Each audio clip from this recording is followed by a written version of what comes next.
Good morning बेटा।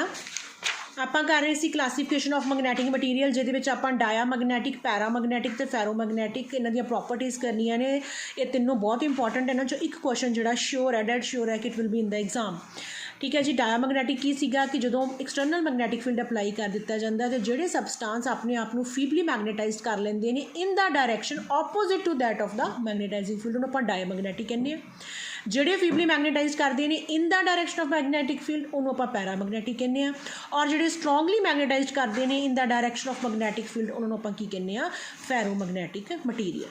उस तो आ गया एक छोटी जी डेफिनेशन है क्यूरी टैंपरेचर। क्यूरी परसन का नाम है, मैरी क्यूरी का नाम सुनिया तुसी। कहता क्यूरी टैंपरेचर किसी भी फैरोमैगनैटिक मटीरियल का वो टैंपरेचर होंदा है कि अगर एक्सटर्नल फील्ड अपलाई ना किया जाए तो कोई एक अजिहा टैंपरेचर से जाके जो ये अपनी मैगनेटिज्म जी प्रॉपर्टी हैगी है फैरोमैगनैटिक मटीरियल वो लूज़ कर जाए, यानी कि वो मैगनेटाइज्ड ना रहन, वो डीमैगनेटाइज्ड हो जाए, उन्होंने आप की बोलते हैं उस टैंपरेचर को की कहा जाता है क्यूरी टैंपरेचर। ठीक है जी। अज जस्ट अपनी अंडरस्टैंडिंग वास्ते इनू पढ़ जरूर लिया जे। कहता जे क्यूरी पॉइंट कोई टैंपरेचर की लिमिट है जिस तो उपर जाके वो डीमैगनेटाइज्ड हो जाता है तो नीचे वो की रहेगा, मैगनेटाइज्ड रहेगा। कहता below the Curie temperature magnetic moment जोड़े वो की करते हैं पार्शली अलाइंड करते हैं। आ देखो अलाइनमेंट शो होंगी पई है ना, डोमेन्स ने वोदियां कोई पैरलल अगर तो कहता मैगनेटाइजिंग फील्ड की डायरैक्शन के अपने आप को अलॉन्ग अलाइन आवे, आ बाहरों मैगनैटिक फील्ड अपलाई किया तो पैरलल उन्हें अलाइन कर लिया किसी डायरैक्शन के किया, कोई इधर है कोई इधर है कोई इधर, इस अलाइनमेंट प्रॉपर नहीं हैगी। ठीक है जी। कहता बिलो क्यूरी टैंपरेचर जो मैगनैटिक मूवमेंट वो पार्शली अलाइन करता है। ठीक है। जिमें जिमें टैंपरेचर बढ़ाओगे उन्होंने की हो जाएगा थर्मल एजिटेशन, टकराउन लग जाएंगे जो एटम्स ने जो वो आपस की करन लग जाएंगे, वो टकराउन लग जाएंगे तो वो की हो जाएगा अलाइनमेंट जी जो टक्कर वजेगी अलाइनमेंट खराब हो जाएगी। जो मान लो इस तरह एक दूसरे की डायरैक्शन जा रहे हैं, इन्हें इहदे नाल टक्कर मारी, वो एक कैनू चला गया एक कैनू चला गया, उहदे नाल अलाइनमेंट्स की हो गई खराब हो गई। जिमें जिमें टैंपरेचर जोड़ा कहता किन्नी देर तक रहेगा, जिन्नी देर तक net magnetization become zero and above the Curie, ये उन्नी देर तक रहेगा जिन्नी देर तक वो बिलो द क्यूरी पॉइंट है। जो क्यूरी पॉइंट में क्रॉस कर जाएगा उदों मटीरियल की हो जाएगा कहता इज़ प्योरली पैरामैगनैटिक इन नेचर, उदों की बन जाएगा वो पैरामैगनैटिक बन जाएगा। The effect is primarily use कहते यूज़ किया दस्या होया, जिस करने की लोड़ नहीं, सिर्फ तुसीं इत्थों तक करना है कि बिलो जोड़ा वो डोमेन्स जड़ियाँ वो एक उन्होंने जी थर्मल एजिटेशन करके वो एक डायरैक्शन च नहीं रहिंदियां, इस करके वो की कर दिंदियां ने उन जिमें जिमें टैंपरेचर इनक्रीज़ होंदा थर्मल एजिटेशन जी स्टार्ट हो जाती है, उन्होंने अलाइनमेंट प्रॉपर हो जाती है किन्नी देर तक जिन्नी देर तक वो न्यू जोड़े क्यूरी टैंप पॉइंट उन्होंने क्रॉस नहीं कर जांदियां। ठीक है। हुण आ गया laws of ferromagnetic behaviour of iron at a temperature above its Curie temperature can be use to explain the earth core, यानी कि परमानेंट मैगनेट जो कॉन्सैप्ट अगे आएगा वो यही जो loss of magnetic behaviour above the Curie temperature यही permanent magnet के काम करता। तुसीं सिर्फ जस्ट इन्ना ही करना है। अगे दियां प्रॉपर्टीज़ पढ़ लिया जी, तिन्नां दियां सेम प्रॉपर्टीज़ ने। नैक्सट जो टॉपिक है वेरी इंपॉर्टेंट वो हैगा हिस्टैरिसिस, जिन्हों की बोलते हैं हिस्टैरिसिस। ये भी की लिया एक फैरोमैगनैटिक मटीरियल लिया जिन्हों मैगनेटाइजिंग फील्ड के रखता जी। कंडीशन की है कि ओदी स्ट्रेंथ तो ओदी डायरैक्शन उन्होंने आपां की कर सकते हैं, चेंज कर सकते हैं। ठीक है। फैरोमैगनैटिक मटीरियल लिया मैगनेटाइजिंग फील्ड च रखिया है, ओदी डायरैक्शन भी बदल सकते हैं तो ओदी स्ट्रेंथ भी चेंज हो सकती है। सपोज करो कहता स्पैसीमन जो आप लियो पहला की सीगा इनिशियली की सीगा अनमैगनेटाइज्ड। ठीक है जी।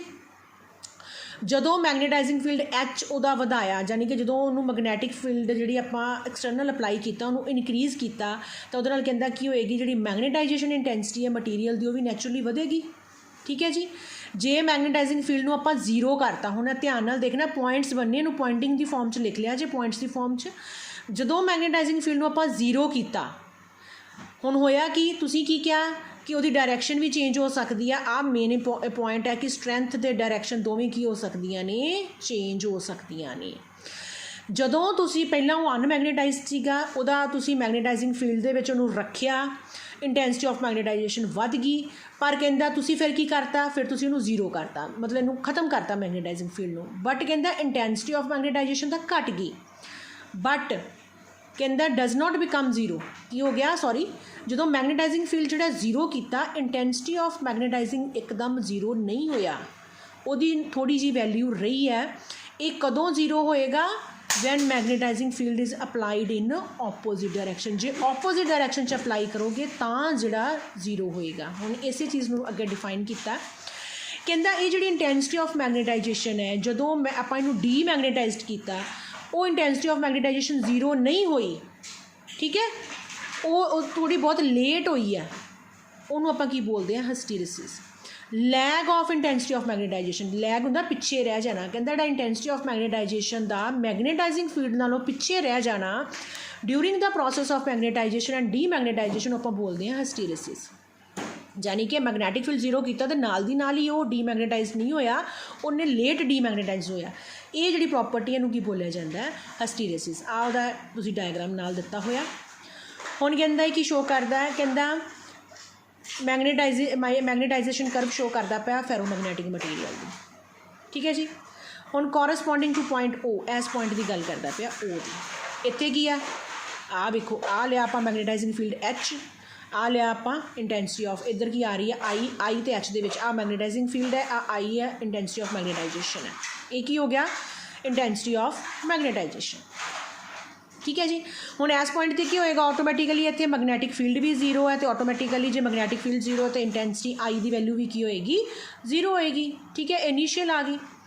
ਜਿਵੇਂ ਜਿਵੇਂ ਤੁਸੀਂ H ਨੂੰ ਵਧਾਇਆ, ਜਿਵੇਂ ਜਿਵੇਂ ਆ ਤੁਸੀਂ H ਨੂੰ ਵਧਾ ਰਹੇ ਹੋ, ਠੀਕ ਹੈ ਨਾ, ਇਨਕਰੀਜ਼ ਕਰ ਰਹੇ ਹੋ, ਤਾਂ ਕਹਿੰਦਾ ਕੀ ਹੋ ਰਿਹਾ, ਇੰਟੈਂਸਿਟੀ ਆਫ ਮੈਗਨੇਟਾਈਜੇਸ਼ਨ ਵੀ ਇਨਕਰੀਜ਼ ਹੁੰਦੀ ਪਈ ਆ। OA ਦੇ ਲੌਂਗ ਇੱਕ ਚੀਜ਼ ਵਧਣ ਨਾਲ ਦੂਜੀ ਵੀ ਵੱਧਦੀ ਪਈ ਆ ਰਹੀ, ਆਹ ਲਾਈਨ ਜਾਂਦੀ ਪਈ O ਤੇ A, ਠੀਕ ਹੈ। ਕੋਰਸਪੋਂਡਿੰਗ ਟੂ ਪੁਆਇੰਟ A, ਇੱਥੇ ਜਾ ਕੇ ਇਹਦੀ ਇੰਟੈਂਸਿਟੀ ਆਫ ਮੈਗਨੇਟਾਈਜੇਸ਼ਨ ਕੀ ਹੋ ਗਿਆ, ਮੈਕਸੀਮਮ ਹੋ ਗਈ, ਇੱਥੇ ਕੀ ਹੋ ਗਈ, ਮੈਕਸੀਮਮ। ਹੁਣ ਜਦੋਂ ਇਸ ਪੁਆਇੰਟ 'ਤੇ ਜਾ ਕੇ ਤੁਸੀਂ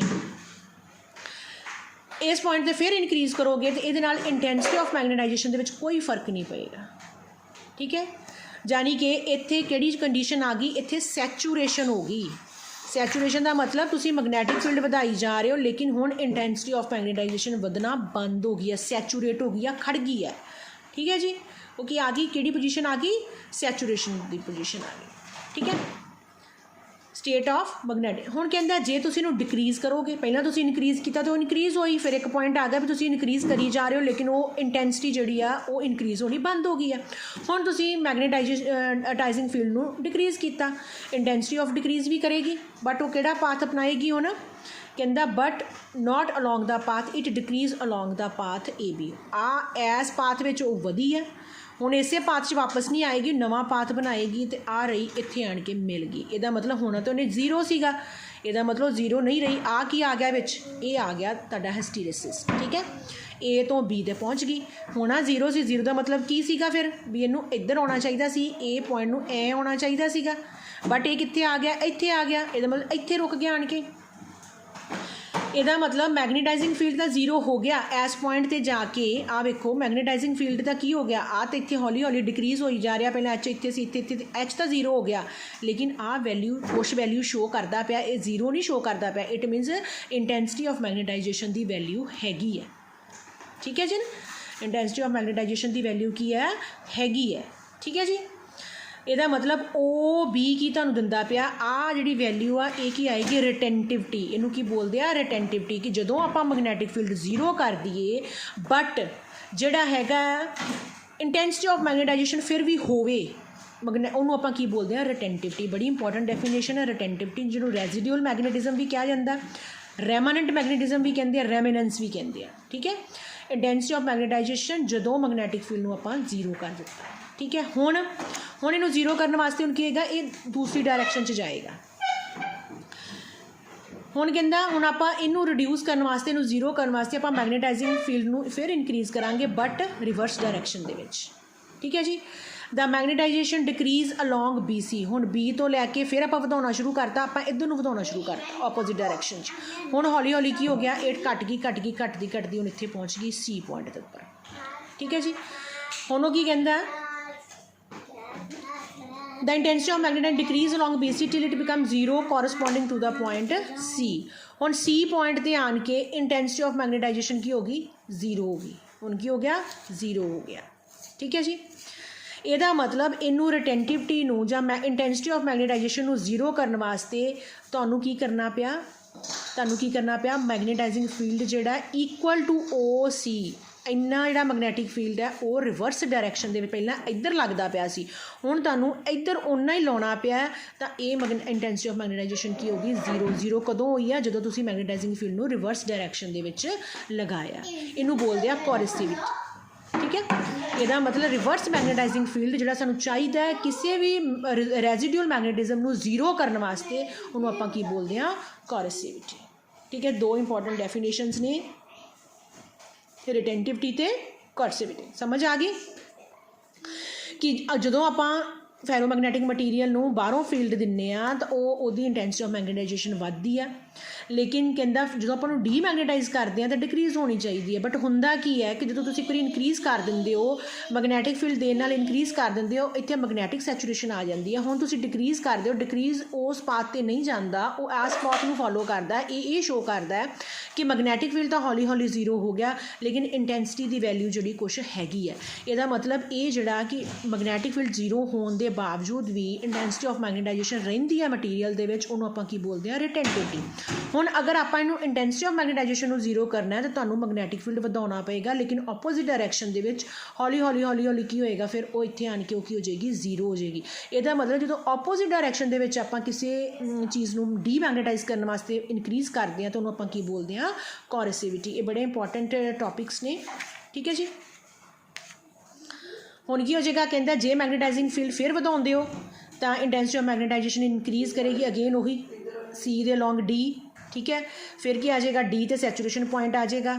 ਠੀਕ ਹੈ ਜੀ, ਹੁਣ ਜੇ ਤੁਸੀਂ ਇਹਨੂੰ ਡਿਕਰੀਜ਼ ਕਰੋਗੇ ਤਾਂ ਇਹ ਪਾਥ ਕਿਹੜਾ ਫੋਲੋ ਕਰੇਗਾ? ਡੀ ਈ, ਉਹੀ ਫਿਰ ਨੀਚੇ ਨੂੰ ਭੇਜੇਗੀ। ਅਤੇ ਆਹ ਜਿਹੜੀ ਲੂਪ ਜਿਹੜੀ ਪੂਰੀ ਬਣੀ ਹੈ ਇਹਨੂੰ ਕੀ ਬੋਲ ਦਾਂਗੇ ਆਪਾਂ? ਹਿਸਟੈਰਿਸਿਸ ਲੂਪ। ਇਹਨੂੰ ਕੀ ਬੋਲਾਂਗੇ? ਹਿਸਟੈਰਿਸਿਸ ਲੂਪ। ਬਸ ਇਹਦੇ 'ਚ ਤੁਸੀਂ ਇੰਨਾ ਹੀ ਕਰਨਾ ਹੈ ਕਿ ਕੋਰਸਿਵਿਟੀ ਕੀ ਹੈ, ਰਿਟੈਂਟਿਵਿਟੀ ਕੀ ਹੈ। ਠੀਕ ਹੈ ਜੀ, ਹੁਣ ਆ ਗਿਆ comparison of hysteresis loop for soft iron, ਇੱਕ ਵਰਡ ਹੈ ਅਤੇ ਇੱਕ ਹੈ ਸਟੀਲ। ਠੀਕ ਹੈ ਜੀ, ਡਾਇਗਰਾਮ ਦਿੱਤੀ ਹੋਈ ਆ, ਆਹ ਸਟੀਲ ਦੀ ਕੋਰਸਿਵਿਟੀ ਦਿੱਤੀ ਹੋਈ ਆ, ਆਹ ਕੀ ਦਿੱਤੀ ਹੋਈ ਆ? ਸੌਫਟ ਆਇਰਨ ਦੀ। ਐਚ ਤੇ ਆਈ ਦੇ ਵਿੱਚ ਗ੍ਰਾਫ ਬਣਿਆ ਹੋਇਆ। ਏਰੀਆ ਆਫ ਹਿਸਟੈਰਿਸਿਸ ਲੂਪ ਜਿਹੜਾ ਵਾ ਉਹ ਕੀ ਆ? ਘੱਟ ਹੈਗਾ। ਆਹ ਸੌਫਟ ਆਇਰਨ ਦਾ ਆਹ ਵੇਖੋ ਘੱਟ ਹੈ ਨਾ, ਅਤੇ ਇਹ ਕੀ ਆ? ਇਹ ਵੱਡਾ ਏਰੀਆ ਜਿਹੜਾ ਕਹਿੰਦਾ ਉਹ ਕੀ ਹੈਗਾ? ਮੱਚ ਸਮਾਲਰ ਹੈਗਾ।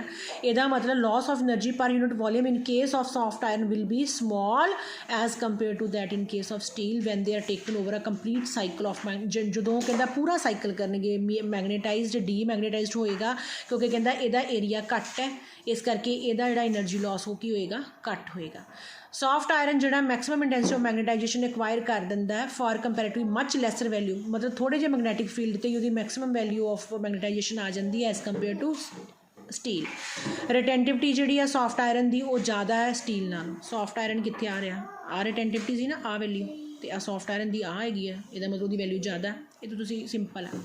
ਦੈਨ ਆ ਗਿਆ very important, what are permanent magnets. 1 question 2 question marks ਦਾ ਕੁਐਸਚਨ ਹੈ, what are permanent magnets. Material used for making permanent magnet, ਉਹਨਾਂ ਦੀ ਕੀ ਹੈ? ਰਿਟੈਂਟਿਵਿਟੀ ਵੀ ਜ਼ਿਆਦਾ ਹੋਣੀ ਚਾਹੀਦੀ ਹੈ ਅਤੇ ਕੋਰਸਿਵਿਟੀ। ਰਿਟੈਂਟਿਵਿਟੀ ਮਤਲਬ ਜੇ ਮੈਗਨੈਟਿਕ ਫੀਲਡ 0 ਕਰ ਦਿਓ ਤਾਂ ਉਹਦੇ 'ਚ ਮੈਗਨੇਟਾਈਜੇਸ਼ਨ ਪ੍ਰੋਪਰਟੀ ਥੋੜ੍ਹੀ ਦੇਰ ਤੱਕ ਰਹਿਣੀ ਚਾਹੀਦੀ ਹੈ। ਕੋਰਸਿਵਿਟੀ ਮਤਲਬ ਕਿ ਜੇ ਇੰਟੈਂਸਿਟੀ ਆਫ ਮੈਗਨੇਟਾਈਜੇਸ਼ਨ ਜਿਹੜਾ 0 ਕੀਤਾ ਹੈ ਤਾਂ ਉਹਦਾ ਮੈਗਨੈਟਿਕ ਫੀਲਡ ਸਟਿਲ ਹੋਣਾ ਚਾਹੀਦਾ। ਹੁਣ ਸੌਫਟ ਆਇਰਨ ਦੀ ਰਿਟੈਂਟਿਵਿਟੀ ਤਾਂ ਹਾਈ ਹੁੰਦੀ ਹੈ, ਬਟ ਵੈਲਿਊ ਆਫ ਕੋਰਸਿਵਿਟੀ ਕੀ ਹੁੰਦੀ ਹੈ? ਸਮॉल ਹੁੰਦੀ ਹੈ। ਇਹ ਇਸ ਕਰਕੇ ਸੁਟੇਬਲ ਨਹੀਂ ਹੈਗਾ ਪਰਮਾਨੈਂਟ ਮੈਗਨੇਟ ਬਣਾਉਣ ਵਾਸਤੇ। ਇਹ ਕੁਐਸਚਨ ਆ ਜਾਂਦਾ ਹੁੰਦਾ, why soft iron is not used for making permanent magnet. ਕਿਉਂ? ਕਿਉਂਕਿ ਉਹਦੀ ਰਿਟੈਂਟਿਵਿਟੀ ਜ਼ਿਆਦਾ ਹੈ ਬਟ ਕੋਰਸਿਵਿਟੀ ਘੱਟ ਹੈ। ਅਤੇ ਪਰਮਾਨੈਂਟ ਮੈਗਨੇਟ ਵਾਸਤੇ ਸਾਨੂੰ ਕੀ ਚਾਹੀਦਾ? ਰਿਟੈਂਟਿਵਿਟੀ ਵੀ ਜ਼ਿਆਦਾ ਹੋਣੀ ਚਾਹੀਦੀ ਹੈ ਅਤੇ ਕੋਰਸਿਵਿਟੀ ਵੀ ਜ਼ਿਆਦਾ ਹੋਣੀ ਚਾਹੀਦੀ ਹੈ। ਠੀਕ ਹੈ ਜੀ, ਨੈਕਸਟ ਆ ਗਿਆ ਸਟੀਲ ਪੋਜੈਸ। ਇਹਦੀ ਦੋਵੇਂ ਚੀਜ਼ਾਂ ਜ਼ਿਆਦਾ ਹੁੰਦੀਆਂ ਨੇ, ਇਸ ਕਰਕੇ ਜਿਹੜੇ ਪਰਮਾਨੈਂਟ ਮੈਗਨੇਟਸ ਨੇ, ਕਹਿੰਦਾ large magnet needed to magnetise steel but once magnetised. ਇਹ ਸਟੀਲ ਦੀ ਪ੍ਰੋਪਰਟੀ ਕੀ ਕਿ ਇੱਕ ਵਾਰੀ ਇਹਨੂੰ ਮੈਗਨੇਟਾਈਜ਼ ਕਰ ਦਿਓ ਅਤੇ ਇਹਦੀ ਜਿਹੜੀ ਮੈਗਨੇਟਾਈਜੇਸ਼ਨ ਹੈ ਉਹ ਕਾਫੀ ਦੇਰ ਤੱਕ ਰਹਿੰਦੀ ਹੈ। ਇਸ ਕਰਕੇ ਆਪਾਂ ਸਟੀਲ ਨੂੰ ਯੂਜ਼ ਕੀਤਾ ਜਾਂਦਾ ਫॉर ਮੇਕਿੰਗ ਪਰਮਾਨੈਂਟ। ਬਸ ਤੁਸੀਂ ਇੰਨਾ ਹੀ ਯਾਦ ਰੱਖਣਾ, ਪਰਮਾਨੈਂਟ ਮੈਗਨੇਟ ਵਾਸਤੇ ਜਿਹੜਾ ਸਟੀਲ ਨੂੰ ਯੂਜ਼ ਕੀਤਾ ਜਾਂਦਾ। ਕੁਐਸਚਨ ਆ ਸਕਦਾ ਹੈ ਕਿ why the soft iron is not used for making permanent magnets. ਇਹਦਾ ਆਂਸਰ ਤੁਸੀਂ ਇਹੀ ਦੇਣਾ ਕਿ ਉਹਦੀ ਪਰਮਾਨੈਂਟ ਮੈਗਨੇਟ ਬਣਾਉਣ ਵਾਸਤੇ ਰਿਟੈਂਟਿਵਿਟੀ ਕੋਰਸਿਵਿਟੀ ਦੋਨੋਂ ਹਾਈ ਚਾਹੀਦੀ, ਲੇਕਿਨ ਸੌਫਟ ਆਇਰਨ ਦੇ ਵਿੱਚ ਇੱਕ ਹਾਈ ਹੈ ਇੱਕ ਲੋ ਹੈ। ਸੋ ਸਟੀਲ ਜਿਹੜੀਆਂ ਦੋਨੋਂ ਪ੍ਰੋਪਰਟੀਜ਼ ਨੂੰ ਫੋਲੋ ਕਰਦੀ, ਇਸ ਕਰਕੇ ਸਟੀਲ ਜਿਹੜਾ ਉਹ ਯੂਜ਼ ਕੀਤਾ ਜਾਂਦਾ। ਦੈਨ ਆ ਕੁਐਸਚਨ ਵੀ ਬੜਾ ਇੰਪੋਰਟੈਂਟ ਹੈ, ਇਲੈਕਟ੍ਰੋਮੈਗਨੇਟਸ। These are the magnets which can be turned on and off by switching the, ਜਿਵੇਂ ਆਪਾਂ ਸਵਿਚ ਨੂੰ ਔਨ ਆਫ ਕਰਦੇ ਹਾਂ ਤਾਂ ਇਲੈਕਟ੍ਰੋਮੈਗਨੇਟ ਵੀ ਇੱਕ ਸਵਿਚ ਦੀ ਤਰ੍ਹਾਂ ਕੰਮ ਕਰਦੇ ਆ।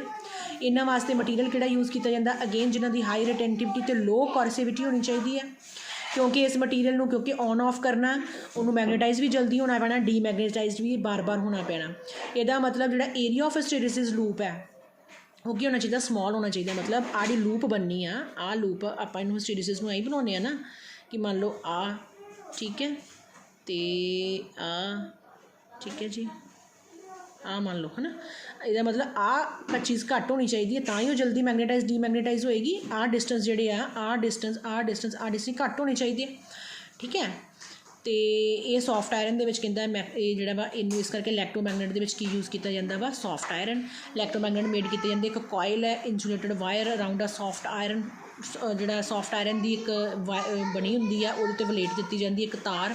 ਜਦੋਂ ਇਲੈਕਟ੍ਰਿਕ ਕਰੰਟ ਪਾਸ ਕੀਤਾ ਜਾਂਦਾ ਮੈਗਨੈਟਿਕ ਫੀਲਡ ਨੈਚੁਰਲੀ ਸੈਟਅਪ ਹੋਏਗਾ ਉਹ ਮੈਗਨੇਟਾਈਜ਼ ਕਰ ਦੇਗਾ ਸੋਫਟ ਆਇਰਨ ਕੋਰ ਨੂੰ ਅਤੇ ਜਦੋਂ ਕਰੰਟ ਨੂੰ ਸਵਿਚ ਆਫ ਕਰੋਗੇ ਮੈਗਨੈਟਿਕ ਫੀਲਡ ਡਿਸਅਪੀਅਰ ਹੋ ਜਾਏਗਾ ਅਤੇ ਉਹ ਆਪਣੀ ਮੈਗਨੇਟਿਜ਼ਮ ਲੂਜ਼ ਕਰ ਦੇਗਾ। ਇਹਦਾ ਮਤਲਬ ਇਲੈਕਟ੍ਰਿਕ ਬੈਲਸ ਦੇ ਵਿੱਚ ਫੋਨਸ ਦੇ ਵਿੱਚ ਫੈਕਟਰੀ ਜਿਹੜੇ ਬਲਗਰ ਆਰਾਮਸ ਨੇ ਇਹਨਾਂ ਸਾਰਿਆਂ ਦੇ ਵਿੱਚ ਕੀ ਯੂਜ਼ ਕੀਤੇ ਜਾਂਦੇ ਨੇ ਇਲੈਕਟ੍ਰੋਮੈਗਨੇਟ। ਇਹ ਵੀ ਬੜਾ ਇੰਪੋਰਟੈਂਟ ਹੈ।